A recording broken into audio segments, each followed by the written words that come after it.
This program is supported in part by a grant from the BNSF Railway Foundation, dedicated to improving the general welfare and quality of life in communities throughout the BNSF Railway service area. Proud to support Wyoming PBS. And in part by the Wyoming Public Television Endowment and viewers like you. Good morning. Welcome to this special edition of Capital Outlook on Wyoming PBS. I'm Craig Blumenshine. And in just a few moments, the President of the Senate, Drew Perkins, alongside Speaker of the House, Steve Harshman, will convene a joint session of the Wyoming Legislature, the 65th Wyoming Legislature, and they'll welcome newly elected Governor Mark Gordon as he prepares to give his first State of the State address. That will be upcoming in about 15 minutes. There's many people to introduce. It's of note, this will be the fourth State of the State address delivered here in the Jonah Building, the temporary Capitol, home of the Wyoming Legislature, and the final one. Next year, undoubtedly, Governor Gordon will give his address from the newly refurbished, stunningly beautiful Wyoming Capitol building. Governor Gordon will say today that Wyoming's challenge is to set the state on a sustainable fiscal path. He'll say that he believes Wyoming's best times will come only when a reliable and stable fiscal future is assured. It's hard to find a consistent path, he'll say, forward when one chases revenues, hopes for windfall, and reacts drastically to downturns. Governor Gordon will also comment that he hopes to ensure citizens will have access to a quality education, and he'll amplify, we believe, that on comments he made in his inaugural address, and that is to provide local communities with the tools and the resources they need to thrive at the local level. He'll remind this Wyoming Legislature that Wyoming is a headwater state, and Governor Gordon will assert his view that the state has been given an opportunity to craft a Wyoming solution for healthcare. He'll say that he looks forward to working with the legislature to bring forth a state-led solution relative to healthcare. Certainly all tall challenges for this legislature and Governor Gordon that lay in front of this session. Wyoming Chief Justice Michael K. Davis will give the State of the Judiciary address that will follow Governor Gordon's State of the State address here later on this morning on Wyoming PBS. Chief Justice Davis administered the oath of office to Governor Gordon and to Secretary of State Ed Buchanan, Auditor Christy Racinas, Treasurer Kurt Meyer, and also to Superintendent of Public Instruction Julian Balo twice on Monday during a public ceremony at the Cheyenne Civic Center and also at a small private ceremony inside the rotunda of the currently being remodeled state capitol. We'll wait now for Senator Drew Perkins to convene this session of the legislature to order. And we're going to turn now our coverage to what's happening inside the Jonah Building. Again, this will be the last time this legislature will convene here in the Jonah Building in front of moving to the state capitol next session. We hope you enjoy our coverage here on Wyoming PBS. The joint session of the 65th Wyoming Legislature General Session will please come to order. Senator Dockstader. There we are, Senator Dockstader. And Representative Barlow and Summers will escort the First Lady of Wyoming, Jenny, their family, and His Excellency the Governor Mark Gordon to this joint session. The body will stand at ease until the sound of the gavel.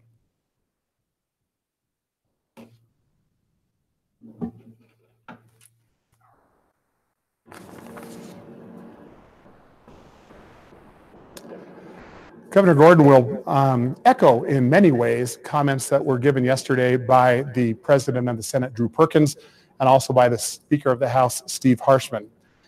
Perkins, in his remarks before the Senate, said that Wyoming needs not to look only at tax structure, but also needs to continue to exercise restraint on its expenses. The object, he says, is not to raise more revenue, but the object is to stabilize revenues. In Speaker Harshman's introductory speech, he also touched on many issues that have continued to challenge lawmakers and citizens alike.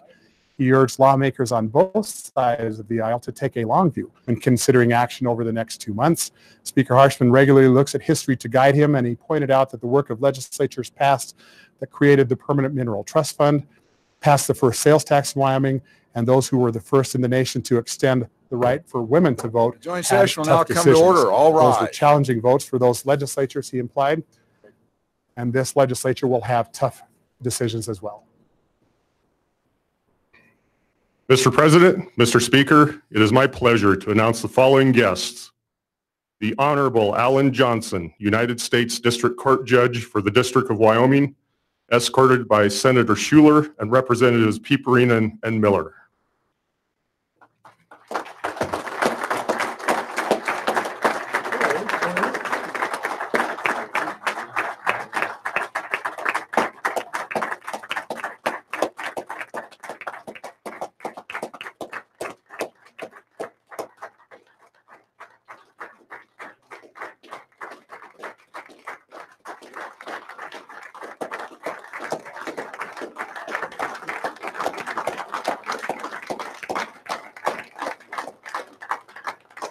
The Honorable Nancy Friedenthal, United States District Court Judge for the District of Wyoming, escorted by Senator Anselmi Dalton and Representatives Hallinan and McGuire.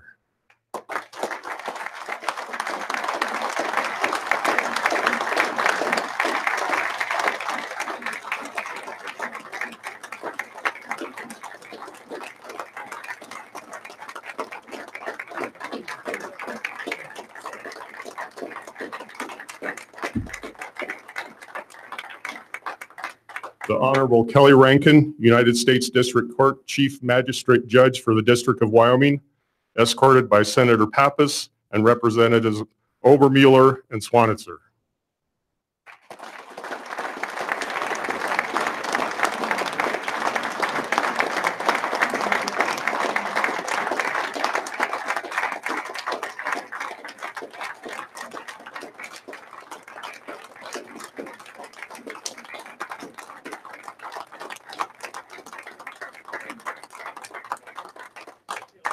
The Honorable Carrie Jo Gray, Justice of the Wyoming Supreme Court, escorted by Senator Wasserberger and Representatives Paxton and Duncan.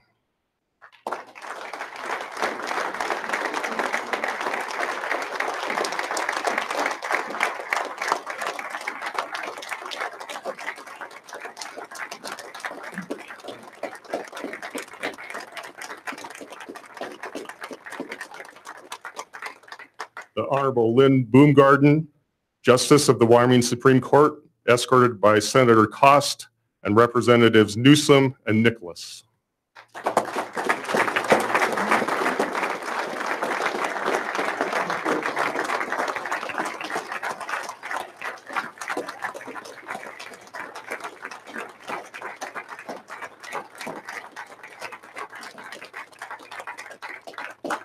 The Honorable Keith Couts, Justice of the Wyoming Supreme Court, escorted by Senator Steinmetz and Representatives Salazar and Simpson.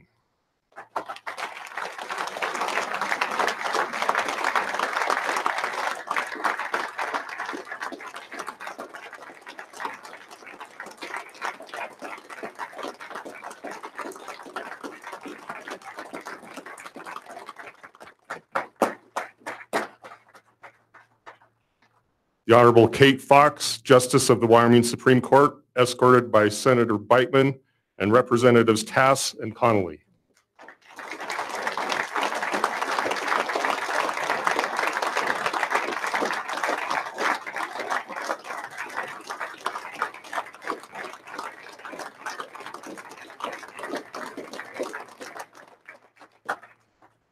The Honorable Jillian Balow, State Superintendent of Public Instruction, escorted by Senator Coe and Representatives Roscoe and Freeman.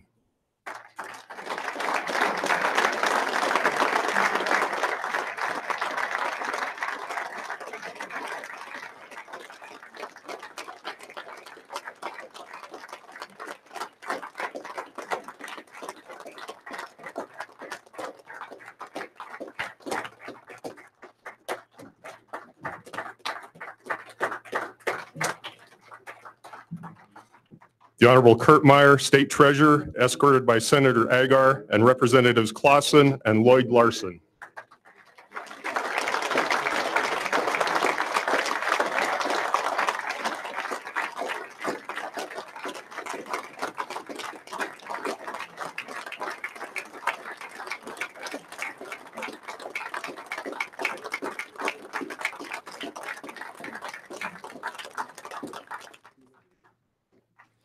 The Honorable Christy Racinas, State Auditor, escorted by Senator Bebout and Representatives Hunt and Burlingame.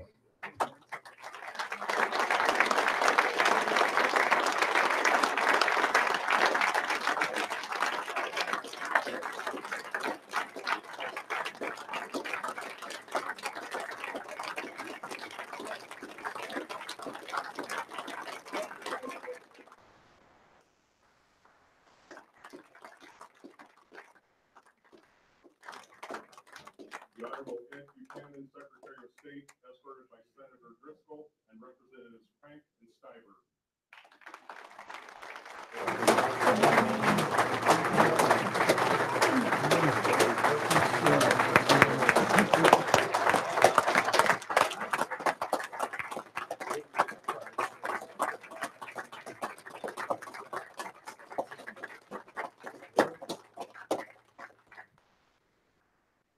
The Honorable Michael K. Davis, Chief Justice of the Supreme Court of Wyoming, escorted by Senator Nethercott and Representatives Greer and Western.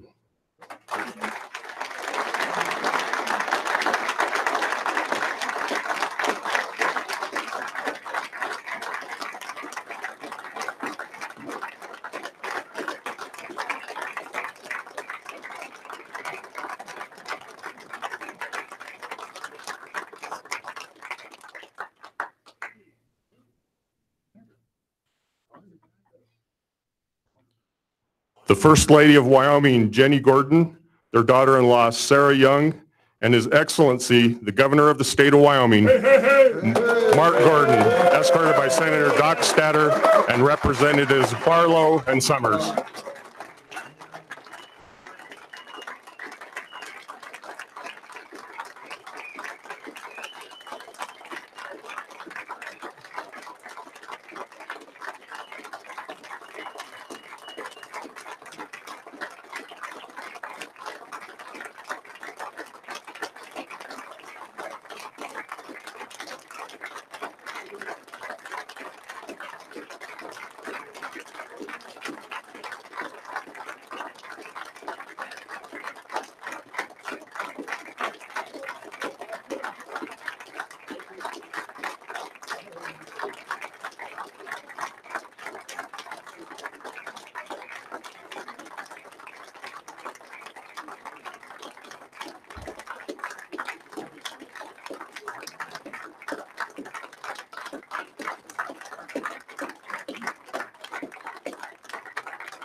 I'd like to invite Father Cronkleton to please give the invocation.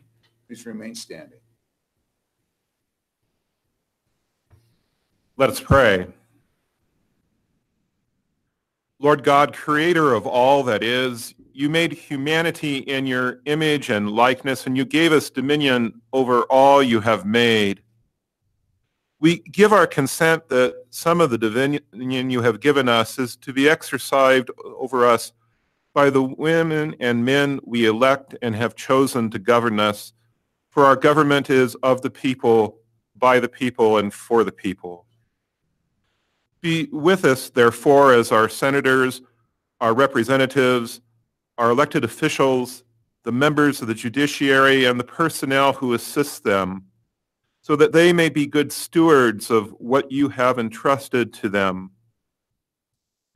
The 65th Wyoming Legislature in its general session faces many opportunities and challenges this year as they address the economic, educational, healthcare, and other needs of our great state.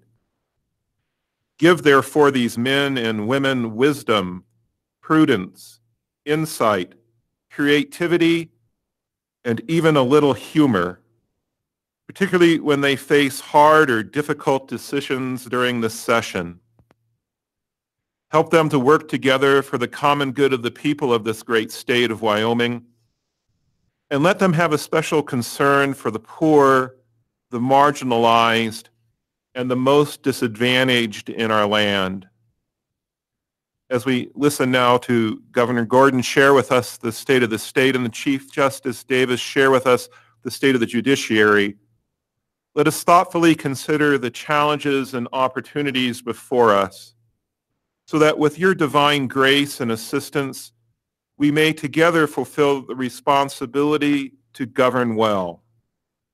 We ask this in all things in your holy name. Amen. Amen.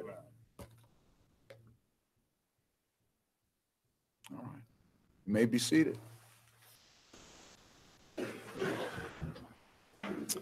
For just a second, members of the 65th Legislature, distinguished guests, ladies and gentlemen, I present His Excellency, the Governor of the State of Wyoming, Governor Mark Gordon.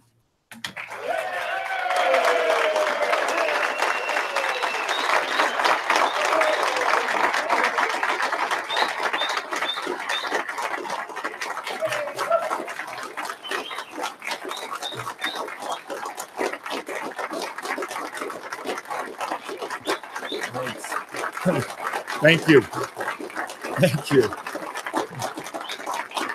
Oh, that's important. Thank you. Thank you.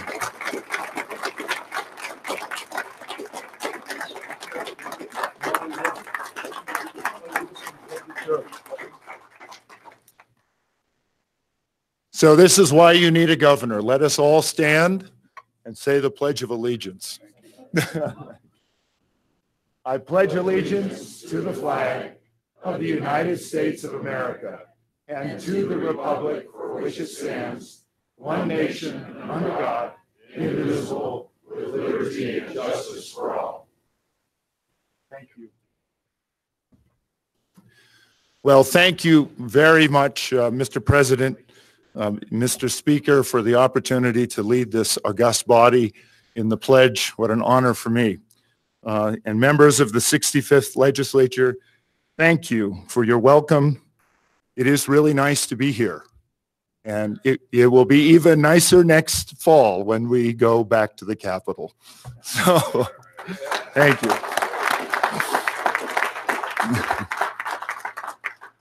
Would you please join me in recognizing Secretary of State Ed Buchanan, Auditor Christy Racinas, Treasurer Kurt Meyer, and Superintendent Jillian Balo.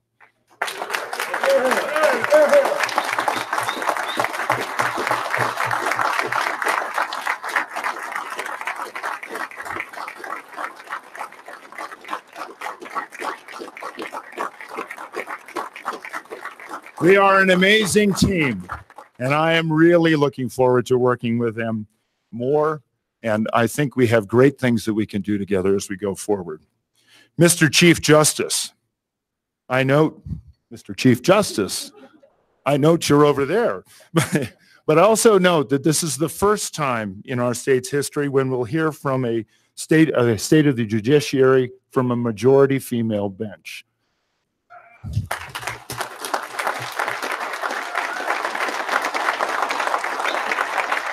I think it's very fitting, though, because 149 years ago, Governor John Campbell appointed Esther Hobart Morris as the first female justice of the peace in the nation.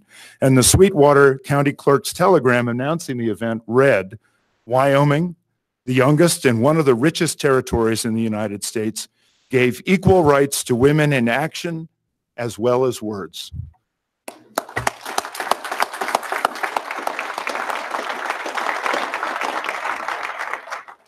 Justices, to each of you, thank you for your impartiality, dedication to the Constitution and the law, and for your thoughtfulness in deliberation. Thank you also to the leaders of the Eastern Shoshone Tribe, Vice Chairman Leslie Shakespeare, and Council Member Starweed Jr., and to the leaders of the Northern Arapaho Tribe, Chairman Lee Spoonhunter, and Vice Chair Anthony Addison. Would you please stand so we can recognize you?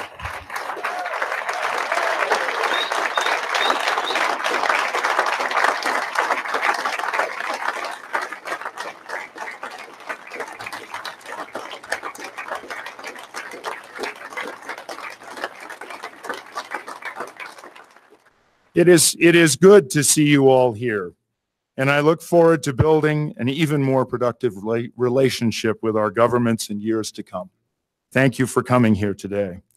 And for you, members of the 65th Legislature, I say on behalf of all the citizens of Wyoming, thank you for your willingness to serve and for your commitment to the great state of Wyoming. You are a true citizen legislature and represent the fabric of Wyoming, real people with real concerns, real jobs, and real families. Thank you for your service. 2 days ago, I took my oath of office to be your governor. What a day. I was both inspired and humbled by the wellspring of really good energy that this state seems to be feeling right now. The state is excited and expecting good things from all of us. Even as I had the great privilege of working with many of you over the past 6 years as your treasurer, this is my first opportunity to deliver my own state of the state. Following close on the heels of an inaugural for only the 4th time in our state's history. It has been, in fact, 56 years since a newly elected governor, Hanson, gave his inaugural address in the State of the State in the same week. I was 5. I don't remember much about it. So if this feels a little bit like watching C-SPAN, binge watching C-SPAN, I don't think any of us are surprised by that. But thank you very much for this opportunity to address you. I look forward to our work in this session as we grapple with the concerns of our people, the opportunities our state provides, sorting our budget priorities, and the other issues that a general session brings forth for discussion. Let me begin by expressing my appreciation to Governor Meade and his administration for preparing a supplemental budget that speaks to continuing Wyoming's efforts to diversify our economy while emphasizing the needs of higher education, local communities, effective government, and state infrastructure. Everyone in this room is familiar with Wyoming's history of booms and busts. These cycles of instability are not new. In October, the group responsible for forecasting the state's revenue, the CREG, struck an optimistic tune, which set the stage for an upbeat budget proposal. Last week, that group met again to review and calibrate their October revenue estimates, and since then, things have changed. Global volatility has increased, oil and gas prices have declined. In my own time as treasurer, it's been more often than not that October has seemed more optimistic than January, and the remainder of the year generally comes in somewhere between both the high and the low. And that's why I believe our best times will come when we assure a reliable and stable fiscal future. It's hard to find a consistent path forward when one chases revenue, hopes for windfall, or reacts drastically to downturns. It's important that we find a course where steady as she goes becomes our watchword. It's true that Wyoming has been responsible in putting together savings that can help stabilize those downturns. But if we are to chart our own future, we must also be disciplined to refill, even augment those savings in good times. We must be wise with our savings, using them when we need them. And that is why as treasurer, and now as your governor, I support a bill to better define the purpose of the rainy day account, or LISRA, so that those nearly $2 billion can be invested in better ways, reducing our opportunity cost. But first and foremost, this new bill will assure that the money will be there for rainy days, and second, that it can earn incrementally better than it does now. This definition will also clarify when, how much, and for what purposes we have set aside these specific savings. You know, my father often quoted to me when I had clever ideas, he would say, "Mark, here's a good rule of thumb. Often too clever is just dumb."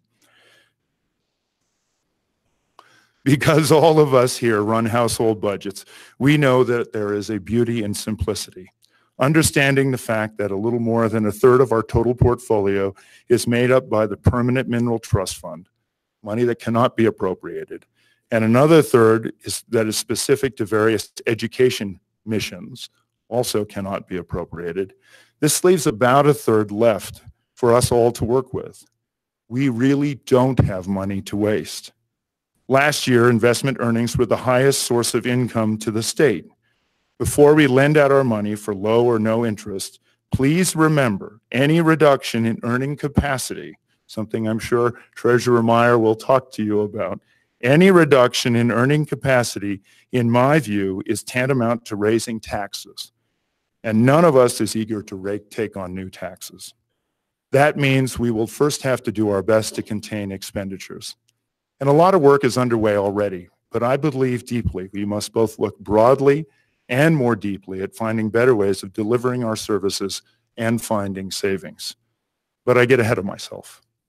As I take up my responsibilities to the people of Wyoming that they have entrusted me with, I am happy to declare that the state of Wyoming is strong. We're strong because of our people, our resources, and our work ethic.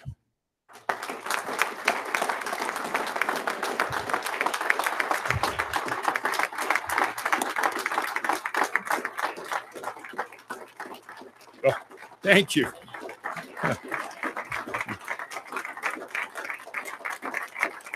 We live each day with courage.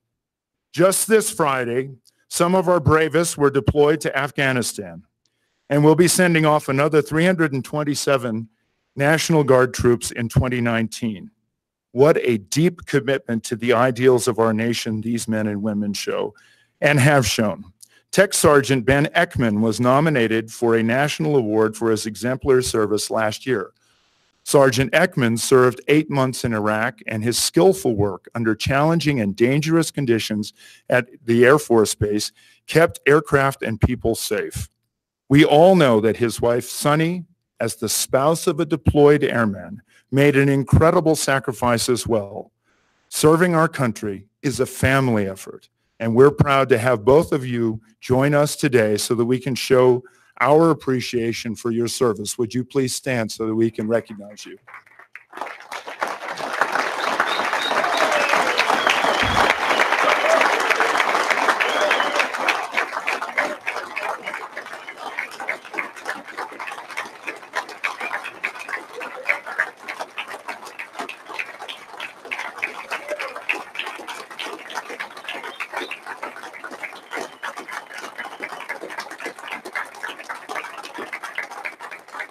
Thank you, Sergeant Ekman and Sonny.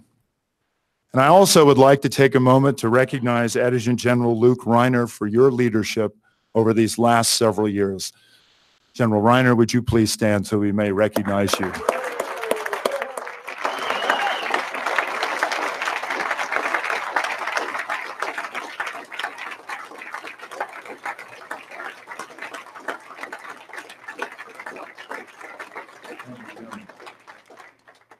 I join with the legislature in our support of the military and our veterans. Let us commit to do more this session. I commend to you the work of establishing Wyoming's first skilled nursing facility. It's been a long time in coming, and building this facility will mark an important step forward for our veterans, as well as an opportunity to expand a talented workforce educated in our Wyoming community colleges and our university. More broadly, I believe we have an obligation to improve access to mental health care for our veterans, for our first responders, and ultimately for all of our citizens. Substance abuse, moral injury, suicide, PTSD, these are all concerns we, as a state, need to address. We can do more in our communities to help support those who are struggling with this crisis. Happily, in Wyoming, there are many organizations working to help those wrestling with these traumas. Through improved coordination of these nonprofit public and private programs, we can provide better mental health services in places where people live. We can save lives and even potentially reduce the overall costs of mental health care. One of those organizations I've asked to be represented here today, Volunteers of America Northern Rockies, is an organization which operates successful substance abuse facilities in Sheridan and Riverton, and it provides services for veterans and those who are less fortunate. I mention VOANR because it is an example of the multifaceted approach we can take to addressing complex social problems such as community mental health care, prison overcrowding, and homelessness. Jeff Holzinger and his wife Beth. Jeff is the CEO of Volunteers of America Northern Rockies. He and this organization have been dedicated to addressing mental health and community issues in our region for years. Jeff, would you please stand and be recognized?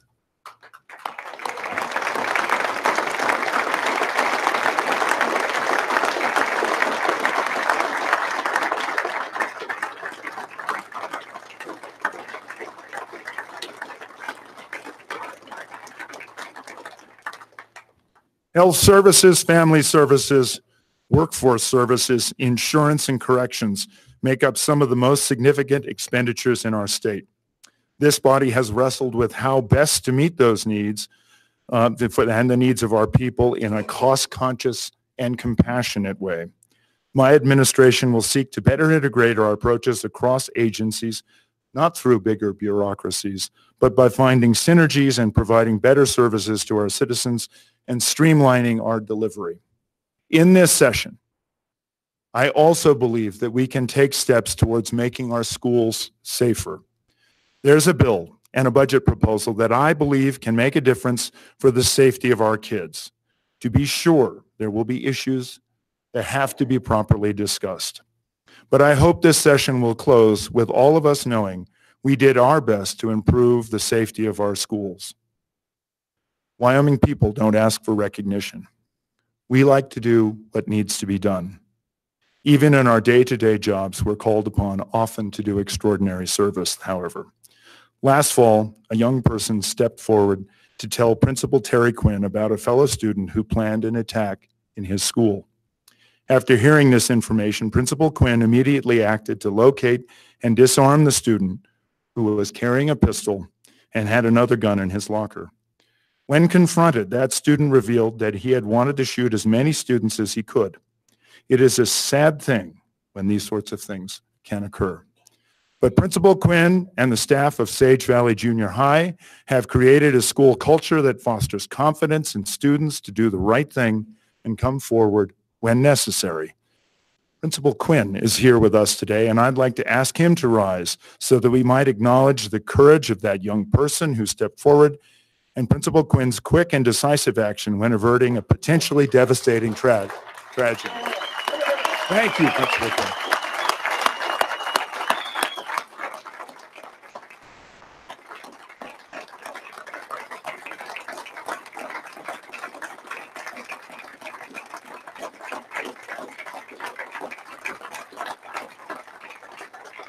Thank you. Thank you, Principal Quinn, for that. I'd like to join Superintendent Balo in launching a multi-year initiative to continue to improve student safety and health. We can find sensible and appropriate solutions that will enhance the physical, mental, and emotional well-being of our students, as well as make school buildings safer. But that's not all we need to do for our schools. Over the next several years, we must work towards a more stable and predictable way to fund education. From our rural schools in places like Bill to our larger schools in Cheyenne, Casper, or Rock Springs. Let me introduce you to the kind of leadership that a good teacher can provide. My friend and neighbor, Andrew Bergelli, who is not here with us today, but grew up just down the creek. He went through school with my daughter's class in Buffalo. He worked nights, bussing tables. He stacked hay by day, and he worked on the weekends delivering flowers. I saw this work ethic firsthand, watching him on his family ranch, and fortunately, he started teaching here just a few years ago, right over here at Cheyenne East. Last year, through inspired teaching and mentoring, Andrew took a record number of kids from Thunder Basin High School to Washington, D.C. to compete in the prestigious Future Business Leaders of America National Finals. That's the kind of leadership we grow in Wyoming. It is because of teachers like Andrew that I have faith in our education system and why I urge this body to recognize this commitment and support the Joint Education and Appropriations Committee's recommendations of an external cost adjustment for our schools.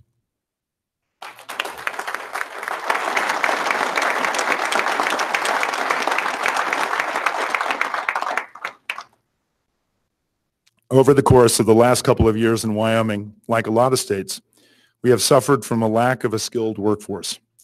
Education is changing. Our economy is changing. Today, more than ever, we need to provide the educational opportunities to enable a nimble workforce to find jobs with companies right here in Wyoming. That's why I support a suite of proposals included in the Wyoming Works, which promise new ways for high school students and even adults to continue their technical education. And this will also stand up new career and technical education programs in our community colleges. I believe Wyoming should create a new trust fund under the Amendment A provisions that, with private industry support and a Wyoming match, would offer scholarships for career and technical education. And I look forward to working to make Wyoming Works a reality.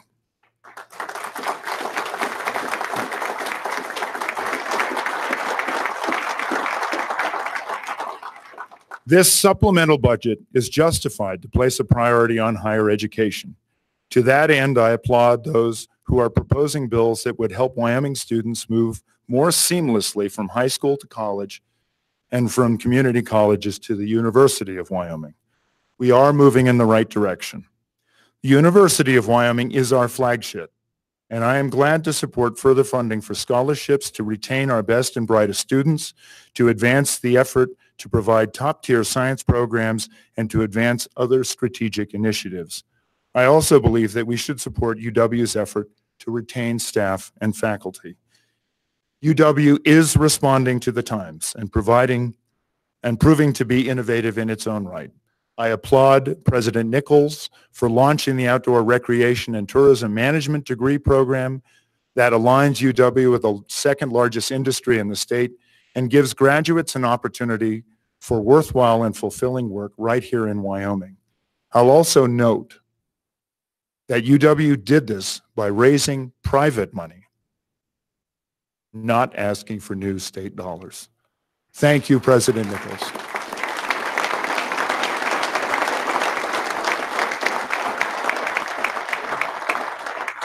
One of our university's fundamental missions is to support another cornerstone of the state's economy, agriculture.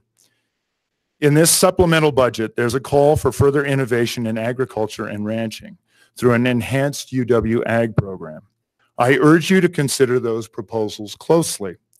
Wyoming, like many Western states, is struggling to contend with the spread of invasive species like cheatgrass, leafy spurge, and Medusa head wild rye.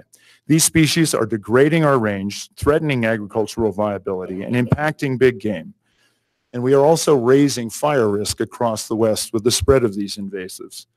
In our quest to be a top-tier agricultural school, certainly one mission we should consider expanding is our research into better ways to expunge and control the spread of invasives. In support of that effort, I plan to work with UW's College of Agriculture and Natural Resources, our community college, and the state's weed and pest districts to put together a program that will combine research with management, aiming to make sure Wyoming is a leader nationally on combating invasive species.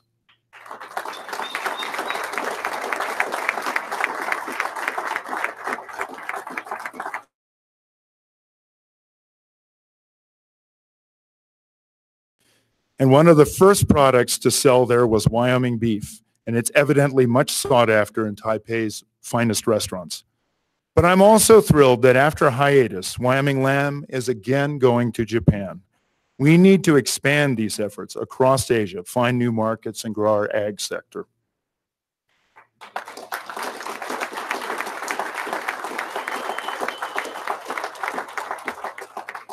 Energy must continue to be one of the pillars of our economy.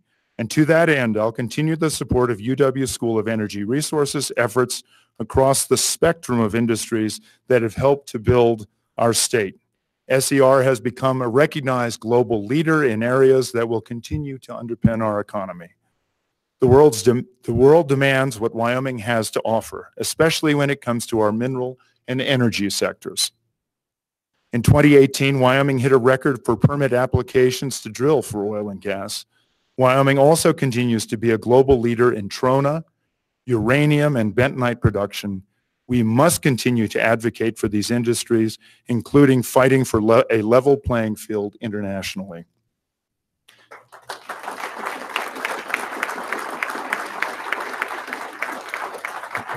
Thank you.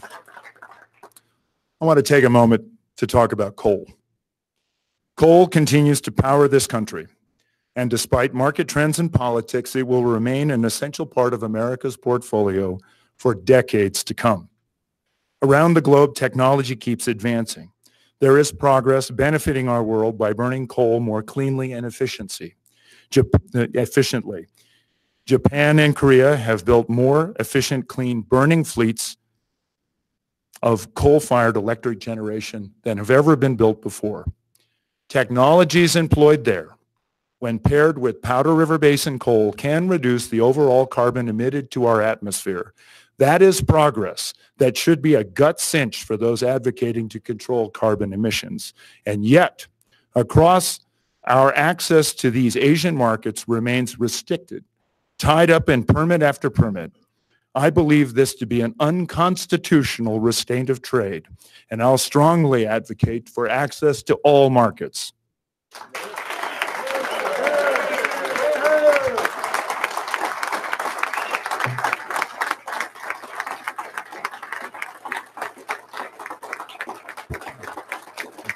Thanks.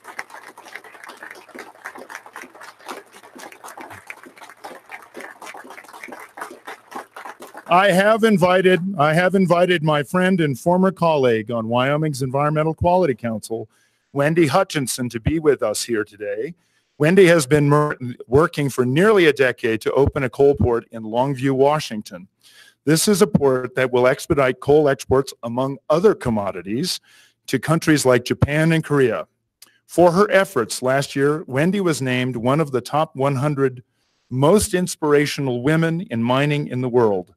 Wendy, I've asked you here today so that we can recognize you and the Millennium Bulk Terminal's perseverance in navigating complicated, time-consuming, inefficient, and perhaps even now adulterated process of getting permits.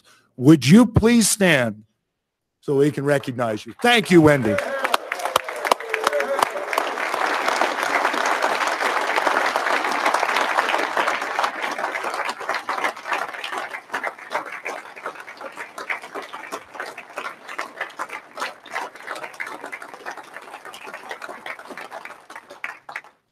And there are other promising new uses of coal we should pursue that can provide advanced building materials and other innovative products. Some of these are being developed at UWs, and others are being developed in the private sector.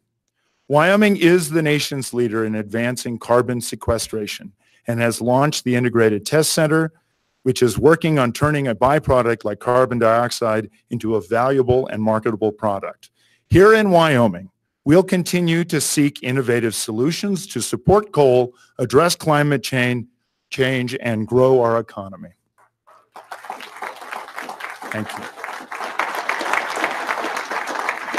We in Wyoming are anxious to lead the way to a brighter future, not by following political fashion, but by rolling up our sleeves, doubling down on research and innovation, and solving our world's energy problems. We can support this effort through the creation of an enhanced energy office.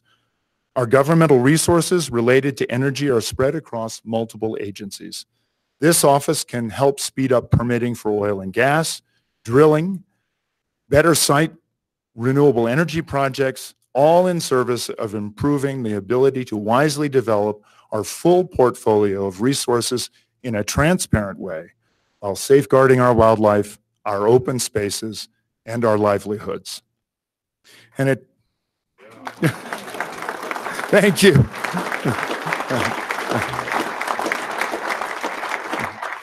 And it's not only with energy that I believe we can make great strides with efficiency and productivity of government.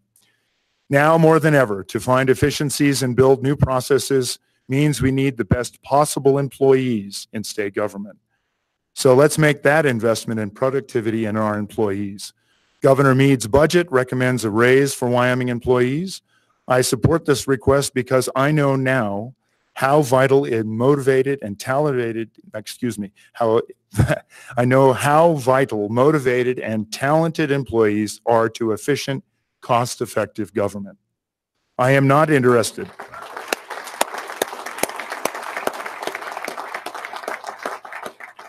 I am not interested in growing the cost of government.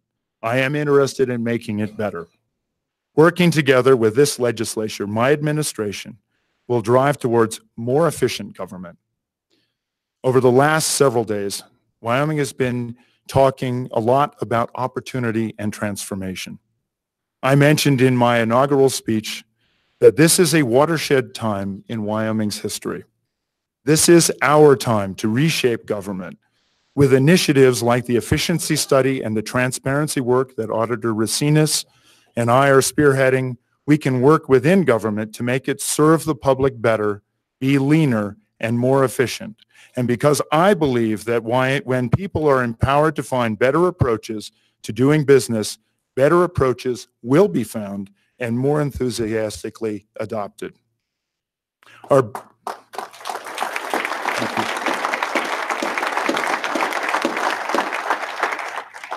budgeting process has become complex. I can say this with some confidence, having served as your treasurer. Treasurer Meyer, Secretary Buchanan, would you agree? So I would like to engage Wyoming more broadly in our budget discussions. We can start with a program I've asked my fellow statewide elected constitutional officers to help get off the ground. I've asked each of them and the leadership of both houses to sponsor a local high school of their choosing so that students can get a chance to build a state budget. If there are any other legislators who would like to participate in the Cowboy Budget Challenge, now is your chance. The rules are pretty simple. Sponsor a high school, direct participating students to the appropriate websites for information, and finally submit proposals. In the coming weeks, the governor's website will be publishing details of this challenge. This effort, I believe, will better connect government to its people, spur conversation, and better inform our citizens about our budget.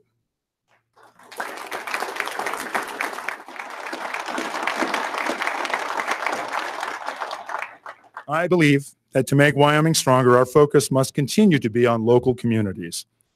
Wyoming is blessed to be the home of many community heroes. Jacob Carlson is one of them. He is an Army veteran and currently serves on the Casper Police Force. On May 6th of last year, he and his partner, Officer Randy Garrett, responded to what might have seemed like a relatively harmless situation. Someone was letting a young child drive a car in an empty parking lot. But when Randy and Jacob arrived, they immediately and unexpectedly had their lives put on the line. The two police officers were fired upon. Officer Carlson was shot at least 5 times, but thanks to his and his partner's incredible bravery, skill, and the aid of other capable police officers, EMTs, and doctors, Jacob lived, as did the 2 small children who were in the car. Officer Jacob Carlson, we are so grateful that you are here today and are recovering. We are also grateful that you have the strength and support of your wife, Tiffany, and your son, Zane, who just high-fived my wife. We thank you and commend you for your service. Would you please stand so that we may thank you?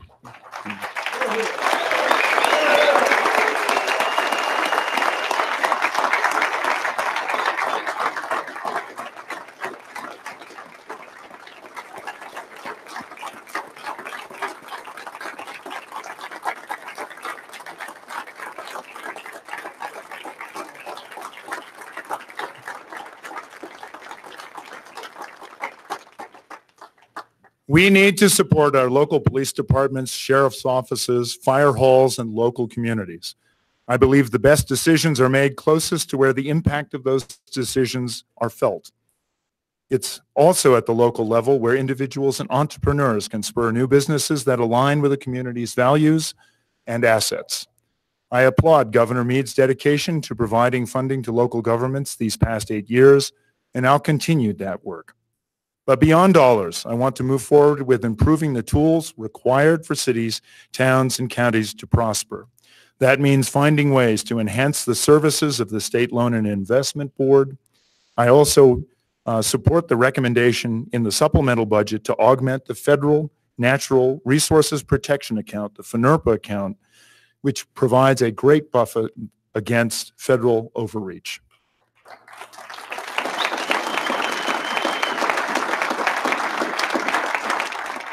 When it comes to the Wyoming Business Council and other community investment opportunities, I am beginning a comprehensive review of how all of our work relating to economic development works. If they work together, or if they work apart, or if they work alongside each other. I believe we can improve our approaches and have already begun conversations with the Business Council and the chairman of the Endow and Engage councils. I support the ongoing efforts to improve access to broadband internet coverage throughout the state. This has been an appropriate partnership between government and private industry. Not only does broadband give our students a tool to compete with the rest of the world, it's necessary for healthcare delivery, especially in rural areas where other specialized doctors aren't available. Lives are being saved now because of advances in telehealth. Neurologists in Casper are connected by internet video to emergency rooms in Douglas and in Sheridan and can treat stroke patients, getting them life-saving drugs in time for them to have the most benefit. Advancements in technology like this improve the quality of life for Wyoming to solve complex challenges, create jobs, and they will allow entrepreneurs to establish businesses to see even our smallest towns as a fertile ground to grow a company.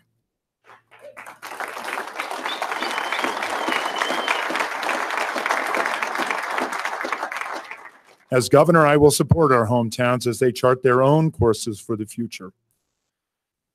Likewise, I also will stand up for Wyoming charter her own course, and this is certainly the case with healthcare. And so I look forward to working with you because we've been given the opportunity to craft a Wyoming solution. I think this legislature has the opportunity to make some real changes in how Wyoming is provided healthcare. It's too important for our children, to our parents, and to each of us. We certainly cannot expand our economy, keep our major employers here, or attract new businesses if we don't find a way to bring down the cost of healthcare.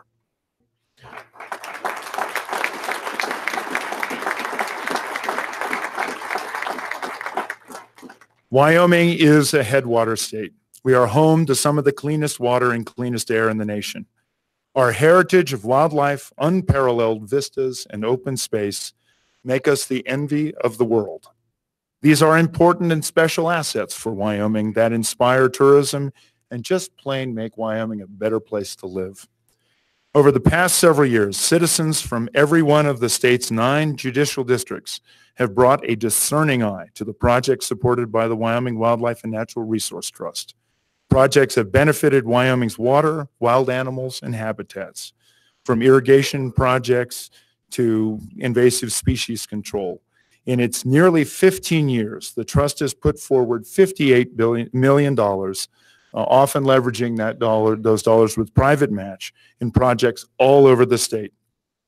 The fund has facilitated energy development and made our wildlife population stronger, improving irrigation diversions, and mitigating erosion throughout the state. The trust has also made a difference for those of us who love to hunt and fish. Our wildlife populations are doing extremely well and contributing more than $1 billion each year to our economy. I could testify to this myself as someone who enjoys hunting, but my experience doesn't measure up to that of Ashley Lundvall. Ashley is from Cody. My wife Jenny and I got to know her through the Wyoming Women's Foundation antelope hunt. And I have to say, Jenny, that the guys who work on our ranch are envious of Ashley, and you'll know why in a second. Ashley is a remarkable individual who, despite becoming paralyzed in a ranching accident when she was younger, is one of the most amazing and inspiring individuals I have ever met. She won the Safari Club Pathfinder Award in 2017. She has redefined her life and encouraged others with a powerful message of living life to the fullest. She is an author and a powerful motivational speaker, a passionate advocate for accessible outdoor recreation, and someone you should just all respect for what she has continued to accomplish. At all times, Ashley has been an ambassador for Wyoming, for the outdoors, and for our hunting heritage. Ashley is here with us today, and I ask you to join me in recognizing her. Thank you, Ashley.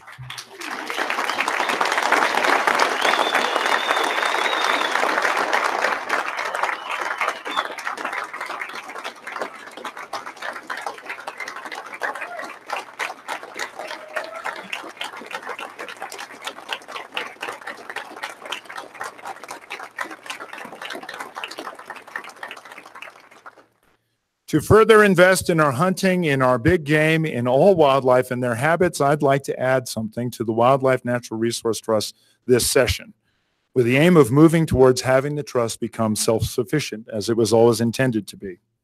Let's not let this opportunity pass us by. Now I'd like to take a moment to thank my family. Many of our kids have headed back to their jobs, but we are joined today here by my daughter-in-law, Sarah. It was her son, Everett, our grandson, that you met Monday. Everett and Spencer, his dad, are enjoying some quality father-son time this morning. And Jenny, I am honored to serve with you. Wyoming is fortunate to have you as a First Lady. Wyoming is fortunate to have a First Lady who is at home in the calving barn and dressed to the nines as she was the other night, looking radiant. God bless you, Jenny. Love you very much.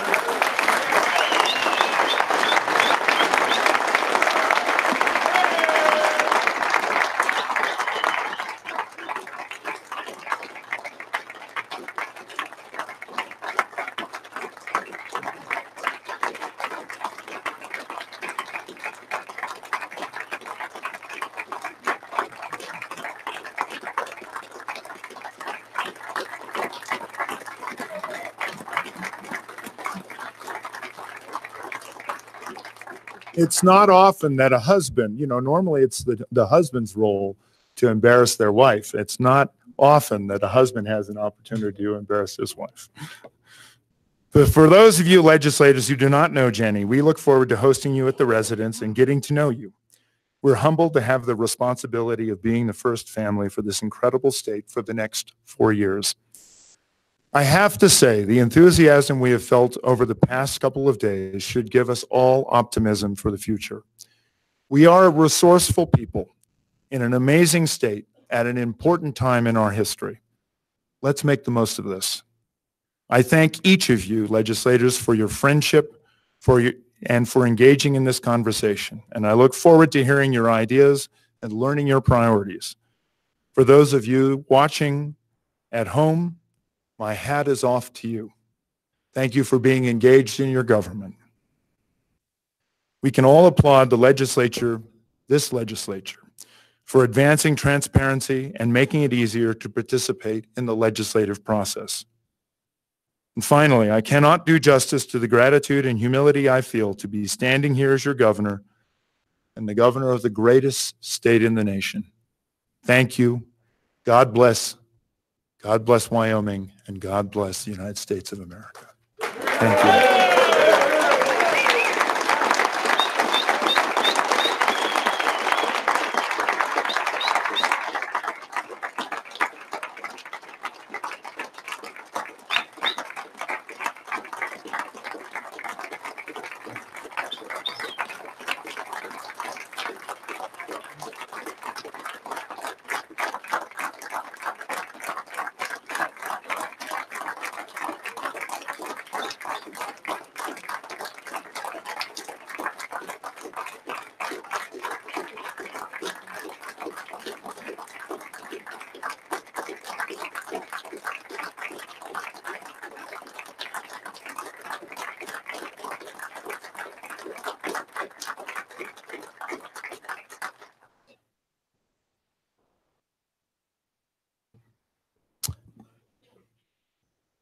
Governor Gordon, on behalf of the members of the legislature, we thank you for attending this joint session and for your words today. Thank you very much.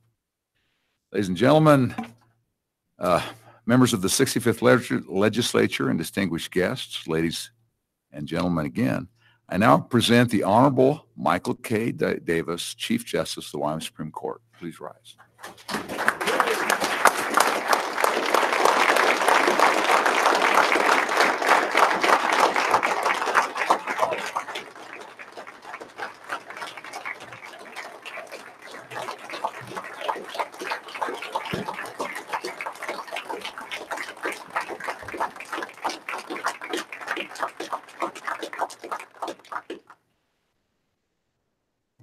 Thank you, Mr. President, Mr. Speaker, Governor and Mrs. Gordon, Sarah, members of the 65th Wyoming Legislature, elected officials, members of the judiciary, guests, and citizens of the state of Wyoming.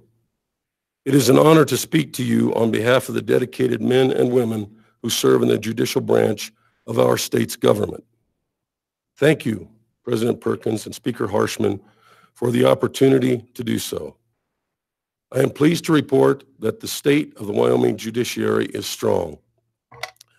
I apologize in advance that the state of my voice is not so strong today. Former Chief Justice Burke had a suggestion which I think indicates conclusively that retired Supreme Court justices have too much time on their hands.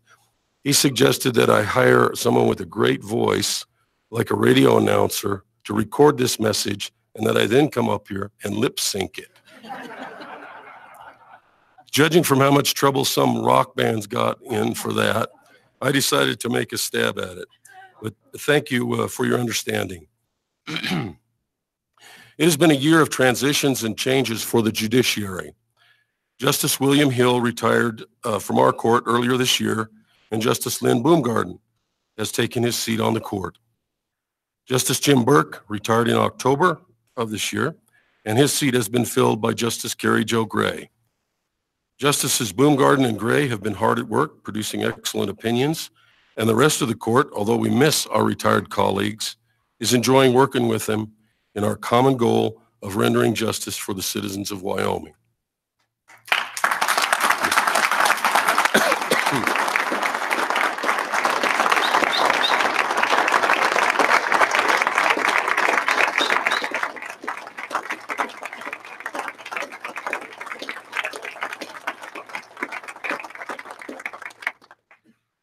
Two district judges also retired this year.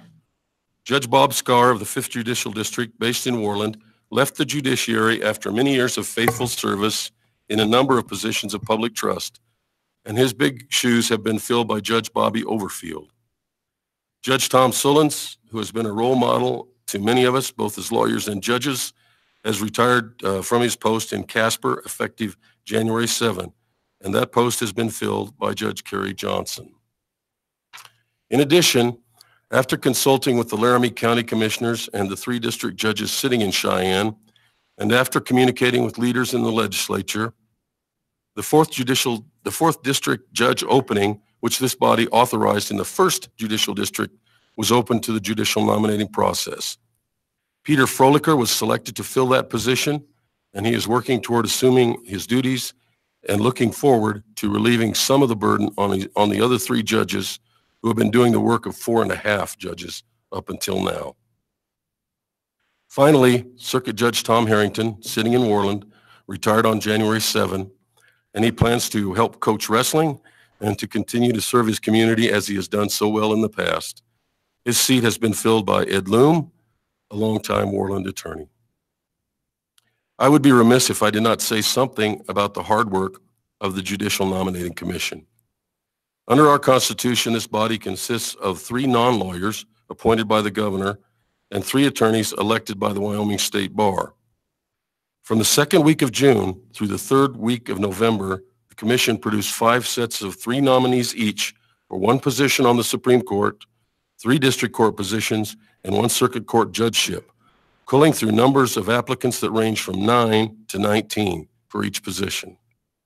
This entailed reading 10 documents for each applicant, collating and assessing them, conducting interviews of those with the potential to be good judges, and then sending the names of 3 nominees to the governor. The commission's goal is to nominate 3 individuals, each of whom would be a great judge. I think and also their goal is to make the governor's choice from that 3 as agonizing as possible. I think they accomplished that, and they did so under tremendous time pressure.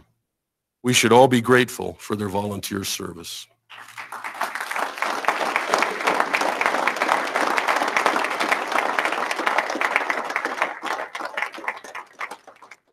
Although the Supreme Court seems like a quiet place, there's really a lot going on that affects not only our branch, but also the state in general. A few years ago, this body provided funding which was matched by private donations to build the Judicial Learning Center, which was modeled on a similar facility in Colorado. The center is suitable for students from about 5th grade up to adults. The number of visitors continues to grow. The center had nearly 1,300 visitors of all ages in 2018.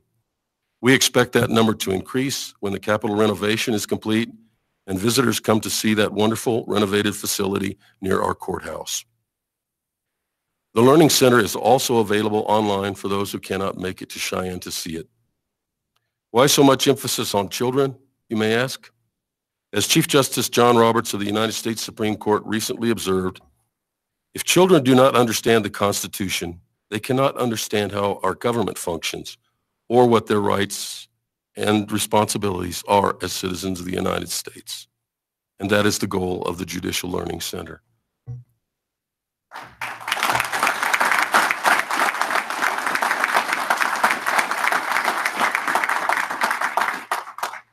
In addition, we continue to offer tours to schools and citizen groups of all ages, usually involving a chance to meet with a justice. We also continue to hold Supreme Court arguments in other cities, and we continue to support You Be the Judge programs.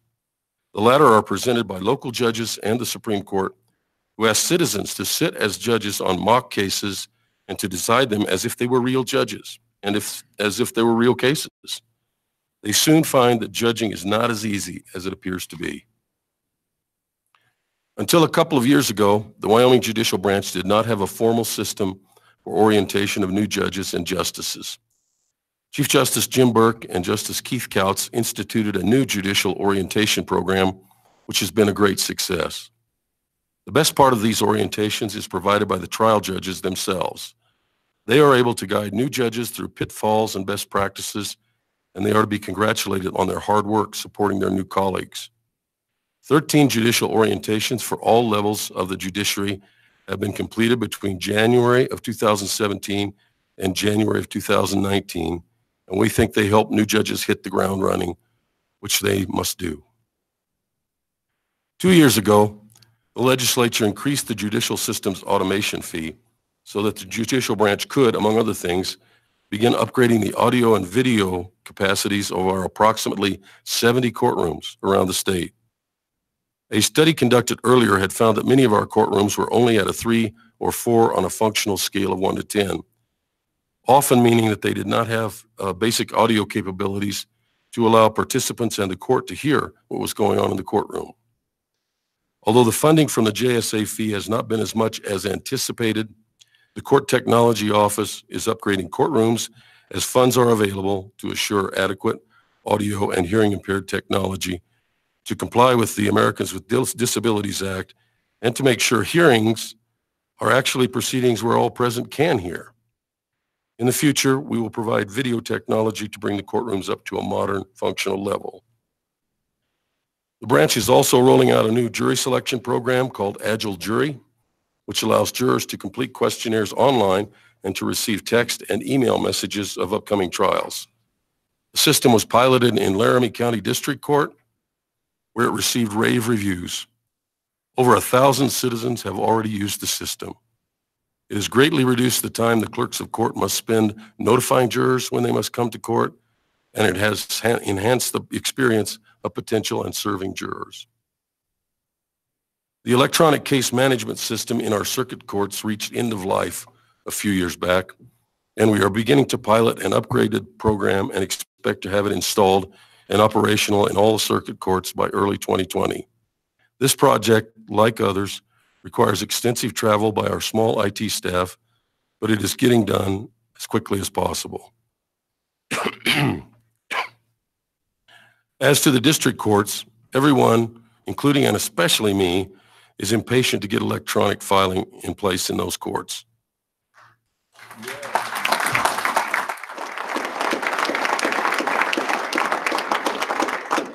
Beginning in about 2010, the judicial branch began to work on a statewide electronic case management system for the district courts.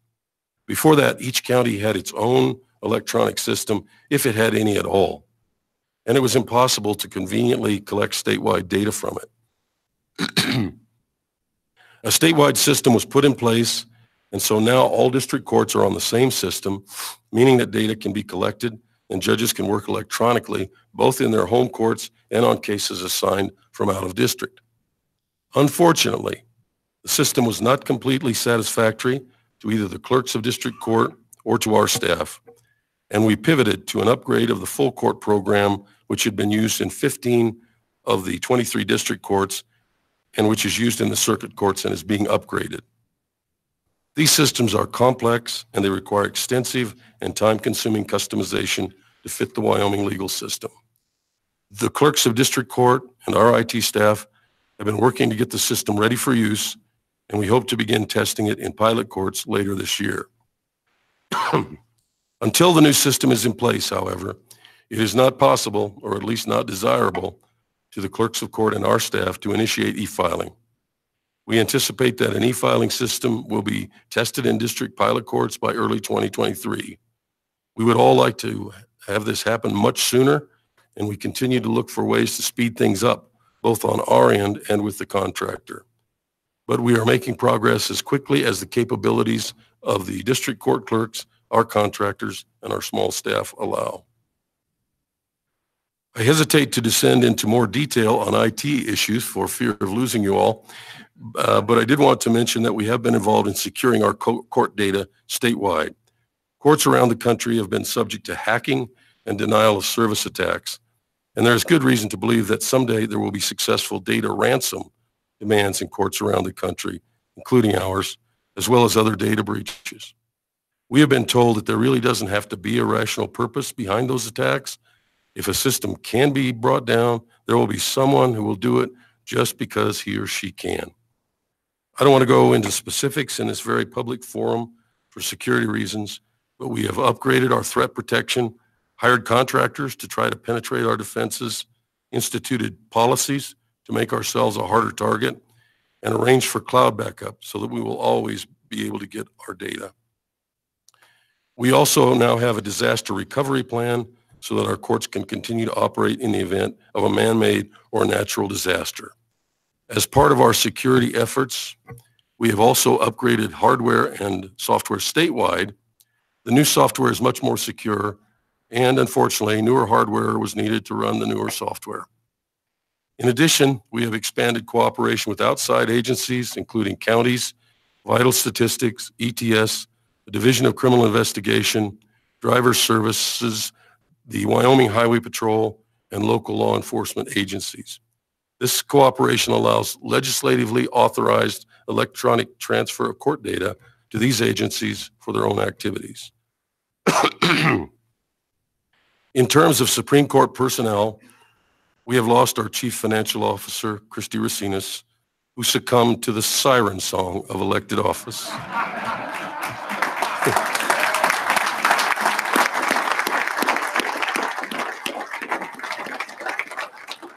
We will miss her deeply. I've never met anybody who just loved numbers like that before. However, we have been able to recruit Claire Smith, a CPA with extensive governmental accounting experience, and we look forward to working with her. She should be appearing before you in committee shortly. Now I must turn to the compensation of the good men and women of the judicial branch. Governor Meade and now Governor Gordon have asked for a pay raise for executive branch employees. The judges and justices wholeheartedly support a pay increase for the non-judge judicial branch employees who sustain their efforts, like the raises of their counterparts in the executive branch, should you grant them. It will be approximately 4 years since they received a raise, and those employees are certainly due one. We are proud of those who keep the judicial branch running, from those based in Cheyenne at the Supreme Court building to those in the district and circuit courts around the state. They are the best. They deal with people in very stressful situations many times every day, and they deserve compensation that keeps up with inflationary and market pressures. Now I turn to a different topic and speak for a pay increase for the judges and justices of our branch. In 2012, the legislature approved a pay raise for all judges and justices in the Wyoming judicial branch. Although the circuit judges who received a lesser increase than had been sought in 2012 received a small increase in 2017, the judges and district judges have not received any pay increase since 2012.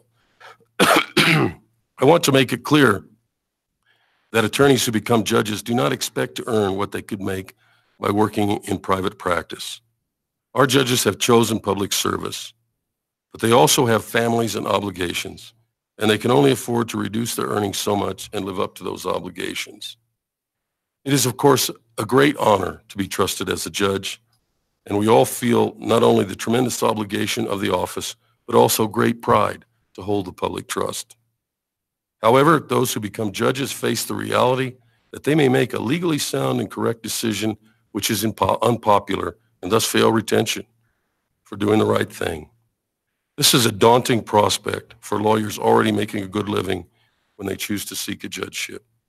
Moreover, being a judge is not always the safest of occupations.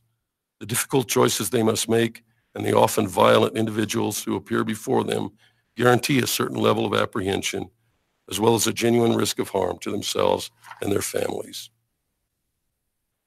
The Board of Judicial Policy and Administration, which is the body representing all levels of the state judiciary, recently formed a Judicial Salaries Committee, which is chaired by Justice Kate Fox. The committee reviewed the compensation paid in neighboring states, among other things.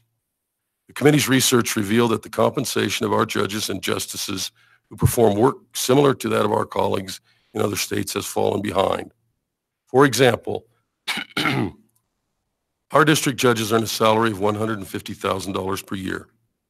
Salaries for district judges in Nebraska, Colorado, and Utah range from $163,000 to $168,000 per year. Similar disparities exist with regard to the equivalent of the circuit courts and the Supreme Courts of those states. Judicial salaries will determine, in part, the caliber of applicants we can expect for judicial openings. The committee learned that over the course of the next 10 years, 14 of the 29 district court judges and Supreme Court justices will face mandatory retirement. Additionally, although there is no mandatory retirement age for circuit court judges, if we assume they may choose to retire at age 70, 16 of the 24 circuit judges may retire in that time frame as well. It is true that our neighbors, Montana and South Dakota, and perhaps other states around the nation, pay their judges and justices less than Wyoming does. But I do not believe Wyoming could take pride in having poorly compensated judges. Sir Francis Bacon observed that justice must not only be done, but it must be seen to be done. How much confidence will attorneys and citizens have in judicial decisions rendered by judges who are regarded as underpaid and thus perhaps not as well qualified as those in neighboring states? Alexander Hamilton in Federalist 78 described the judicial branch as the, quote, least dangerous branch of government. We have no army and no police force, and we have no control of our own finances.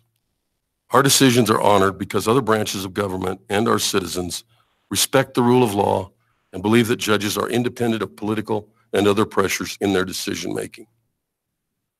The Salaries Committee also learned that various executive branch employees and employees of local government entities often earn more than judges or justices in the branch. While we do not suggest that these individuals are overcompensated by any means, we do suggest that the burdens undertaken by judges at all levels warrant fair compensation, which can be compared to these positions.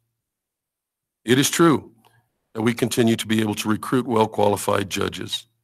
Although in the recent recruiting efforts I already described, the number of applicants reached a low of 9 for a district judgeship in Natrona County, where the work is interesting and demanding. It is also important to note that since the judicial pay raise went into effect in 2012, there has been total inflation of 10.9% over the intervening years. This is based on Wyoming inflation figures from the Economic Analysis Division of the Department of Administration and Information. I don't claim to be much of a mathematician, but I'm pretty sure that means that the $150,000 salary district judges received in 2012 has been cut by inflation to $133,650 in today's purchasing power. This also means that to keep pace with that salary in 2012, the district judge would have to receive $166,350 per year. The same is true in differing degrees of the other two levels of the judiciary, circuit courts and the Supreme Court. The Judicial Salaries Committee has recommended, and the Board of Judicial Policy and Administration has endorsed that recommendation, pay increases as follows. $150,000 for circuit judges, which is what district judges receive now, as I just said. $165,000 for district judges, which is what the 5 Wyoming Supreme Court justices earn now, and $180,000 for the 5 justices of the Wyoming Supreme Court. We estimate the economic impact of this increase at approximately $2.75 million per biennium. I note that for the district judges and the Supreme Court justices, these raises would not take effect on the effective date of legislation, but instead, due to constitutional restraints, would only take effect when a new judge or justice is sworn in. We cannot predict when a new judge or justice will retire early, but we do know that one judge will reach mandatory retirement age in the spring of 2020, a little over a year from the end of this session. Raises for the circuit judges, on the other hand, would take effect on the effective date of any act granting them a raise, or on such other date as the legislature might choose. Finally, as to this topic, I note that there is no linkage between raises for judges and those that might be granted from time to time to other state employees. This always results, as it does right now, in the judiciary having to ask for what seems like a large percentage increase, when in fact it is one that will basically keep up with inflation.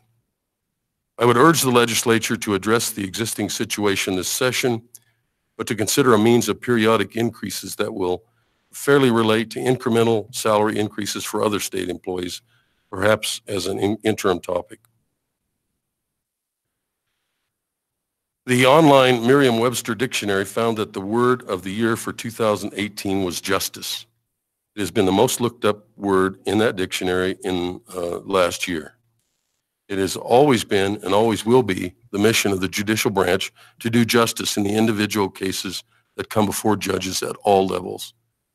Justice is often, if not always, elusive, but the judges who pursue it never give up the quest, although they see the same intractable problems of addiction, greed, mental illness, poverty, economic disasters, and sometimes just plain meanness every day. Our system of government functions as it does because each branch is dependent on the other in some way. The executive and legislative branches must trust the judicial branch to determine the lawfulness and constitutionality of legislation and executive action, with due regard and deference to those branches' prerogatives.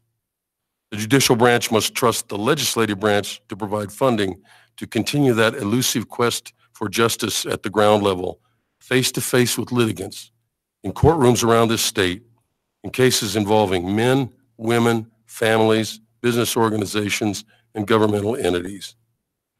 We ask only that the representatives of the people who fill this chamber continue to give us the means not only to do our work well, but to assure that we have the confidence of the people who appear before us and of the public. Thank you for the opportunity to speak with you this morning and for all you do for the judicial branch and the state of Wyoming. We wish you well in this challenging session. Good luck and Godspeed. Thank you.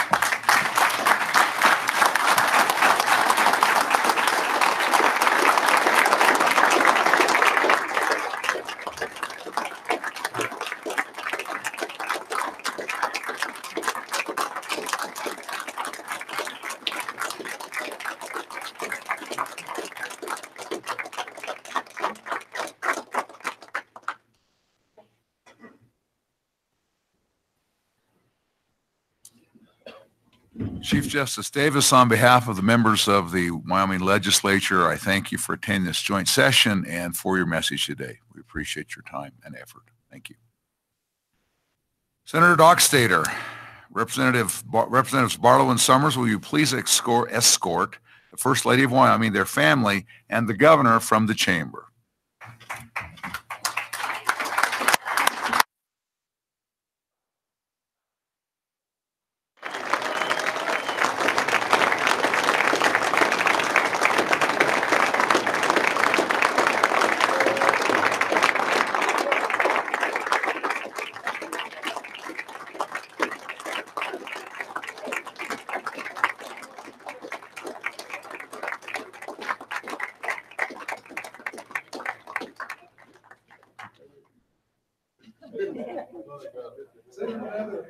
Representatives Greer and Western, will you please escort the Chief Justice from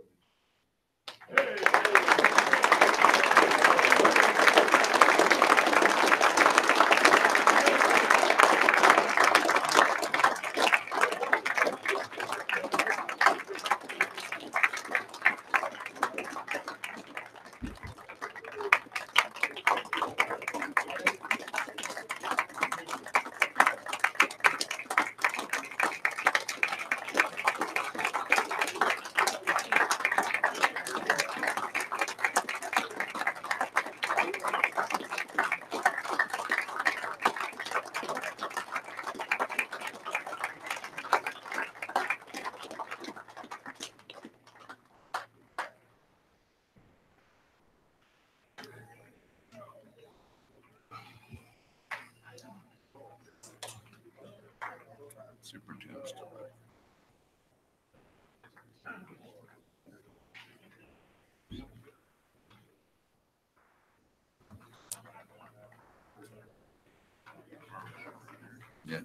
Yeah, right.